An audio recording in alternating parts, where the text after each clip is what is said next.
அண்மைச் செய்தி. சட்டமன்ற வளாகத்தில் முதலமைச்சர் மு.க.ஸ்டாலினுடன் முன்னாள் முதல்வர் ஓ பன்னீர்செல்வம் சந்தித்திருக்கிறார். கூடுதல் விவரங்களை செய்தியாளர் ராஜகுமரன் வழங்க கேட்கலாம். ராஜகுமரன், வணக்கம். இந்த திடீர் சந்திப்பு தொடர்பான விவரங்களை பதிவு பண்ணலாம். முதலமைச்சர் மு.க.ஸ்டாலின் தலைமையில் அமைந்த 16வது சட்டப்பேரவையினுடைய நிறைவு நாள் கூட்டத்தொடர் இன்று. இந்த கூட்டத்தொடரிலே சற்று முன்பாக முதலமைச்சர் நன்றி தெரிவித்து உரையாற்றியிருந்தார்.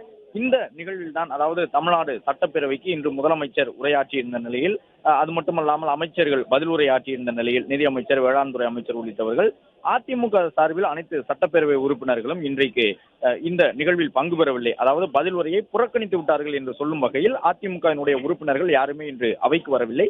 ஆனாலும் ஓ பன்னீர்செல்வம் மற்றும் உசிலம்பட்டி ஐயப்பன் ஆகியோர், அதிமுகவிலிருந்து நீக்கப்பட்ட ஓ பன்னீர்செல்வம் மற்றும் ஐயப்பன் ஆகிய இருவர் மட்டும் இன்றைக்கு வருகை தந்திருந்தார்கள்.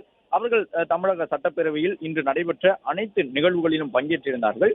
இது மட்டுமல்லாமல் சட்டப்பேரவை வளாகத்தை ஒட்டி இருக்கக்கூடிய ஒரு பகுதியிலே இருக்கையிலே ஓ பன்னீர்செல்வம் அமர்ந்திருந்தார். அப்பொழுது அந்த வழியாக முதலமைச்சர் அவர்கள் சென்றார். முதலமைச்சர் சென்ற பொழுது ஓ பன்னீர்செல்வம் எழுந்து முதலமைச்சருக்கு நன்றி தெரிவிக்கக்கூடிய வகையில் சில கருத்துக்களை சொல்லக்கூடிய விதமாக பேசியிருந்தார். அது மட்டுமல்லாமல் முதலமைச்சரும் ஓ பன்னீர்செல்வத்திற்கு கிட்டத்தட்ட ஒரு 5 நிமிடங்கள் நேரம் ஒதுக்கி சட்டப்பேரவை வளாகத்திலேயே கடந்து செல்லக்கூடிய பகுதியில் அமர்ந்திருந்த ஓ பன்னீர்செல்வத்தை சந்தித்து முதலமைச்சரும் பேசியிருந்தார். கிட்டத்தட்ட 5 நிமிடங்கள் இந்த சந்திப்பு நீடித்திருந்தது. ஏற்கனவே கடந்த சில வாரங்களுக்கு முன்பாக சட்டப்பேரவை கூட்டத்தொடர் நடைபெற்ற பொழுது அமைச்சர் சேகர் பாபு ஓ பன்னீர்செல்வத்துடன் ஒரு நீண்ட ஆலோசனையை மேற்கொண்டிருந்தார். சட்டப்பேரவை தலைவர் அறையிலே அந்த ஆலோசனை இடம்பெற்றிருந்தது. அப்பொழுதே திமுக கூட்டணியிலே ஓ பன்னீர்செல்வம் இணைய வேண்டும் என்கின்ற ஒரு கோரிக்கை முன்வைத்ததாக பார்க்கப்பட்டது.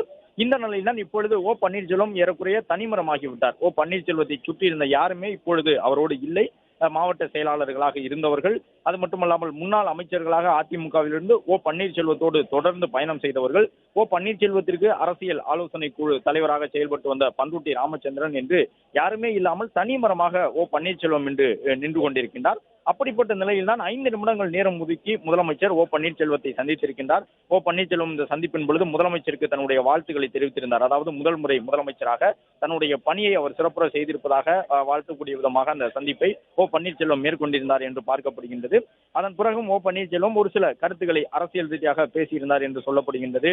ஓ பன்னீர்செல்வத்தை பொறுத்தவரை எந்த கூட்டணியில் இடம்பெறப் போகின்றார் என்ற ஒரு இறுதி நிலைப்பாட்டை எடுக்க முடியாமல் தடுமாற்ற மனநிலையில் தான் இருந்து வருகின்றார். அதன் காரணமாகத்தான் ஓ பன்னீர்செல்வம் வசம் இருந்த வைத்திலிங்கம், மனோஜ் பாண்டியன், நாடாளுமன்ற உறுப்பினராக இருந்த மாநிலங்களவையின் தர்மர் என்று அடுத்தடுத்து ஓ பன்னீர்செல்வத்தை கைவிட்டு அவர்கள் தங்களுடைய அரசியல் எதிர்காலத்திற்காக திமுக உள்ளிட்ட கட்சிகளை நோக்கி சென்று விட்டார்கள். இந்த நிலையில் தனிமரமாக இருக்கக்கூடிய ஓ பன்னீர்செல்வம் இனி என்ன செய்ய போகிறார்